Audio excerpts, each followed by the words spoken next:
Juan, unang kabanata. Nang pasimula siya ang Berbo, at ang Berbo ay sumasa Diyos, at ang Berbo ay Diyos. Ito rin nang pasimula'y sumasa Diyos. Ang lahat ng mga bagay ay ginawa sa pamamagitan niya, at alinman sa lahat ng ginawa ay hindi ginawa kung wala siya. Nasa kanya ang buhay, at ang buhay ay siyang ilaw ng mga tao. At ang ilaw ay lumiliwanag sa kadiliman, at ito'y hindi napag-unawa ng kadiliman. Naparito ang isang tao na sugong mula sa Diyos na ang kanyang pangalan ay Juan. Ito'y naparitong saksi upang kanyang patotohanan ng ilaw, upang sa pamamagitan niya'y magsisampalataya ang lahat. Hindi siya ang ilaw, kundi pumarito upang kanyang patotohanan ng ilaw. Nagkaroon ng tunay na ilaw sa makatuwid bagay, ang ilaw na lumiliwanag sa bawat tao na pumaparito sa sanglibutan. Siya'y nasa sanglibutan at ang sanglibutan ay ginawa sa pamamagitan niya, at hindi siya nakilala ng sanglibutan. Siya'y naparito sa sariling kanya, at siya'y hindi tinanggap ng mga sariling kanya. Datapwat ang lahat ng sa kanya'y nagsitanggap, ay pinagkalooban niya sila ng karapatang maging mga anak ng Diyos, sa makatwid bagay ang mga nagsisisampalataya sa kanyang pangalan, na mga ipinanganak na hindi sa dugo, ni sa kalooban ng laman, ni sa kalooban ng tao, kundi ng Diyos. At nagkatawang tao ang Berbo, at tumahan sa gitna nila, at nakita namin ang kanyang kaluwalhatian. Kaluwalhatian gaya ng sabugtong ng Ama, na puspos ng biyaya at katotohanan.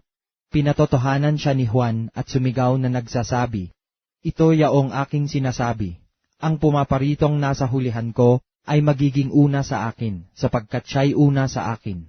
Sapagkat sa kanyang kapuspusan ay nagsitanggap tayong lahat at biyaya sa biyaya. Sapagkat ibinigay sa pamamagitan ni Moises ang kautusan, ang biyaya at ang katotohanan ay nagsidating sa pamamagitan ni Hesukristo. Walang taong nakakita kailanman sa Diyos, ang bugtong na anak na nasa sinapupunan ng Ama, siya ang nagpakilala sa kanya. At ito ang patotoo ni Juan, nang suguin sa kanya ng mga Hudyo mula sa Jerusalem ang mga saserdote at mga Levita, upang sa kanya itanong, "Sino ka baga?" At kanyang ipinahayag, at hindi ikinaila, at kanyang ipinahayag, "Hindi ako ang Kristo." At sa kanya'y kanilang itinanong, "Kung gayoy ano nga, ikaw bagay si Elias?" At sinabi niya, "Hindi ako." "Ikaw baga ang propeta?" At siya'y sumagot, "Hindi."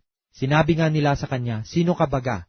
Upang ibigay namin ang kasagutan, saan nangagsugo sa amin. "Ano ang sinasabi mo tungkol sa iyong sarili?" Sinabi niya, "Ako ang tinig ng isang humihiyaw sa ilang.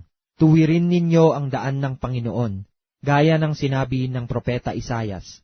At sila'y sinugo buhat sa mga Fariseyo, at sa kanya'y kanilang itinanong, at sinabi sa kanya, "Bakit nga bumabautismo ka, kung hindi ikaw ang Kristo, ni si Elias, ni ang propeta?"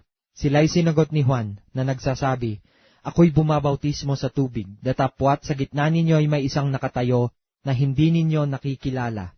Siya nga ang pumaparitong sumusunod sa akin, na sa kanya'y hindi ako karapat-dapat magkalag ng panali ng kanyang pangyapak. Ang mga bagay na ito'y ginawa sa Betanya, sa dako paroon ng Jordan, na pinagbabautismohan ni Juan. Nang kinabukasan ay nakita ni Juan si Jesus na lumalapit sa kanya, at sinabi, "Narito ang kordero ng Diyos, na nag-aalis ng kasalanan ng sanglibutan. Ito yaong aking sinasabi, sa hulihan ko'y dumarating ang isang lalaki na magiging una sa akin sapagkat siya'y una sa akin. At siya'y hindi ko nakilala, datapwat upang siya'y mahayag sa Israel, dahil dito'y naparito ako na bumabautismo sa tubig." At nagpatotoo si Juan, na nagsasabi, "Nakita ko ang Espiritu na bumababang tulad sa isang kalapati na buhat sa langit at dumapo sa kanya. At siya'y hindi ko nakilala, datapwat ang nagsugo sa akin upang bumautismo sa tubig, ay siyang nagsabi sa akin, ang makita mong babaan ng Espiritu at manahan sa kanya, ay siya nga ang bumabautismo sa Espiritu Santo. At aking nakita, at pinatotohanan kong ito ang anak ng Diyos."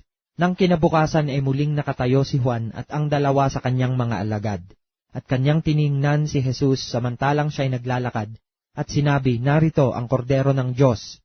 At narinig siyang nagsalita ng dalawang alagad, at sila'y nagsisunod kay Jesus. At lumingon si Jesus at nakita silang nagsisisunod, at sinabi sa kanila, "Ano ang inyong hinahanap?"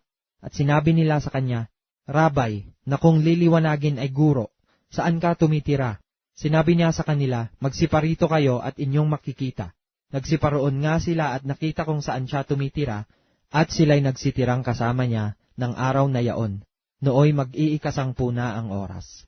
Ang isa sa dalawang nakarinig ng pagsasalita ni Juan at sumunod sa kanya ay si Andres na kapatid ni Simon Pedro. Una niyang nasumpungan ang kanyang sariling kapatid na si Simon at sa kanya'y sinabi, "Nasumpungan namin ang Misayas na kung liliwanagin ay ang Kristo." Siya'y kanyang dinala kay Jesus. Siya'y tiningnan ni Jesus at sinabi, "Ikaw ay si Simon na anak ni Juan. Tatawagin kang Cefas na kung liliwanagin ay Pedro."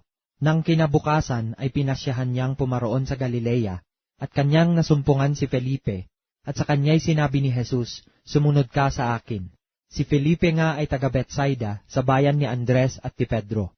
Nasumpungan ni Felipe si Natanael at sinabi sa kanya, "Nasumpungan namin yaong isinulat ni Moises sa kautusan at gayon din ng mga propeta si Jesus na taga Nazaret, ang anak ni Jose." At sinabi sa kanya ni Natanael, "Mangyayari bagang lumitaw ang anumang magaling na bagay sa Nazaret?" Sinabi sa kanya ni Felipe, "Pumarito ka at tingnan mo." Nakita ni Jesus si Natanael na lumalapit sa kanya at sinabi ang tungkol sa kanya, "Narito ang isang tunay na Israelita na sa kanya'y walang daya." Sinabi sa kanya ni Natanael, "Saan mo ako nakilala?" Si Jesus ay sumagot at sinabi sa kanya, "Bago ka tinawag na Felipe, nang ikaw ay nasa ilalim ng puno ng igos ay nakita kita." Sumagot si Natanael sa kanya, "Rabay, ikaw ang anak ng Diyos, ikaw ang hari ng Israel." Si Jesus ay sumagot at sinabi sa kanya, "Dahil baga sa sinabi ko sa iyo, kita'y nakita sa ilalim ng puno ng igos, kaya ka sumasampalataya? Makikita mo ang mga bagay na lalong dakila kaysa rito." At sinabi niya sa kanya, "Katotohanan, katotohanang sinasabi ko sa iyo, makikita ninyong bukas ang langit at ang mga anghel ng Diyos na nagmamanhik manaog sa ulunan ng Anak ng Tao."